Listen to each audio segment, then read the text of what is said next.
বিশ্বকাপের দল ঘোষণা হবে আর সেখানে কোনো নাটক হবে না, তা তো হতেই পারে না ভাই। তবে এবারে স্পেনের বিশ্বকাপ স্কোয়াড দেখে রিয়াল মাদ্রিদ ভক্তদের লিভার কিডনি সবাই একসাথে জ্বলে পুড়ে ছারকার হয়ে গেছে। 2026 বিশ্বকাপের স্পেনের স্কোয়াডে 15 বার ইউসিএল চ্যাম্পিয়ন্স রিয়াল মাদ্রিদের একজন প্লেয়ারও নেই, জাস্ট জিরো। অথচ 10 বছর ধরে ইউরোপের মঞ্চে চ্যাম্পিয়ন্স লিগের কোনো চোপা বা মুখ না দেখা টিমের প্লেয়ার ঠিকই দলে দলে ঢুকে গেছে। আর তাদের সংখ্যা কত জানেন?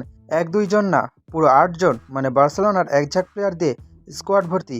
আজকে আমরা ময়নাতদন্ত করব স্পেনের কোচ লুইস ডি লা ফুয়েন্তের এই আজব বার্সা প্রীতি এবং রিয়াল মাদ্রিদের ছোট রামোস খ্যাত ডিন হুইসেনের বাদ দেওয়ার পেছনের নোংরামো নিয়ে।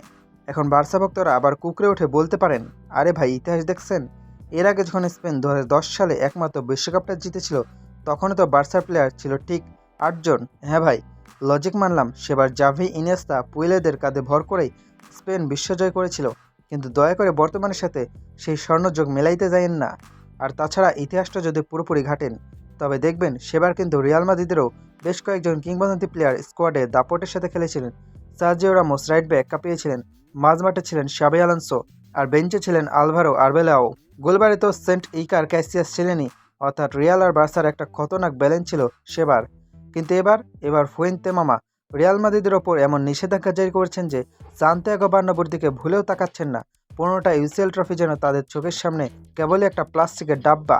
ব্যালেন্সের কথা তো বাদই দিলাম, কিন্তু যোগ্য প্লেয়ারদের সাথে যে অন্যায়টা করা হলো তার কি হবে? 15 ইউসিএল জেতা টিমের ফিউচার রিয়ালের তরুণ ডিফেন্ডার, যাকে সবাই স্পেনের ছোট রামোস বলে ডাকে, সে ডিন হুইসেনের জায়গায় অন্য কাউকে কিনা দলে ঢুকিয়ে দেওয়া হলো।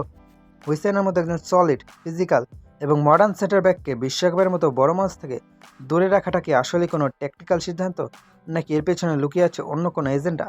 লা ফুয়েন্তের এই চরম নোংরামো আর অন্ধ পক্ষপাতিত্বের তীব্র নিন্দা জানাই ভাই। একজন তরুণ প্রতিভার বিশ্বকাপ খেলার স্বপ্নকে এভাবে ইগল লড়াই পিষে ফেলার খেসারত কিন্তু স্পেনকে মাঠের মধ্যেই দিতে হতে পারে। রিয়াল ভক্তরা তো অলরেডি কোচের কুশপুতলিকা দাহ করার প্রিপারেশন নিচ্ছে। ফুয়েন্তে মামার এই কাণ্ড ফুটবল বিশ্ব দীর্ঘদিন মনে রাখবে।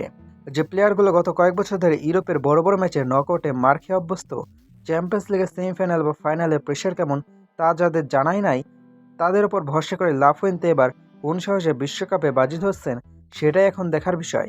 বিশ্বকাপের গ্রুপ পর্ব পার হতে না হতেই যখন প্রতিপক্ষের স্ট্রাইকাররা হাই প্রেসিং ফুটবল খেলবে, তখন ওই অভিজ্ঞতাহীন ডিফেন্স তাসের ঘরের মতো ভেঙে পড়ে কিনা সেই চিন্তায় এখন স্প্যানিশ ফ্যানদের ঘুম হারাম।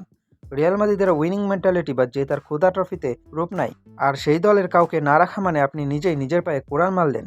যাই হোক, দল তো ঘোষণা হয়ে গেছে। ফুয়েন্তে মামা তার বার্সা ব্রিগেড নিয়েই এবার বিশ্বজয়ের মিশনে নামছেন। যদি এই 8 জন মিলে 2010 সালের মতো অলৌকিক কিছু করে দেখাতে পারেন, তবে তা কোচের পায়ে সন্তুষ্ট। আজ যদি গ্রুপ পর্ব বা শেষ 16 থেকে স্পেন লেগেজ গুছিয়ে বাড়ি ফিরে আসে, তবে কিন্তু এই রিয়াল ভক্তরা সোশ্যাল মিডিয়ায় ফুয়েন্তেকে ট্রল করে তুলধুনো করবে। আপনাদের কি মনে হয়, রিয়াল মাদ্রিদের প্লেয়ারদের এভাবে বাদ দেওয়াটা কি কোচের নোংরামো, নাকি পারফেক্ট সিদ্ধান্ত? ছোট রামোস হুইসেনকে দলে নেওয়া উচিত ছিল কি, নাকি ফুয়েন্তে মামা সঠিক সিদ্ধান্ত নিছে?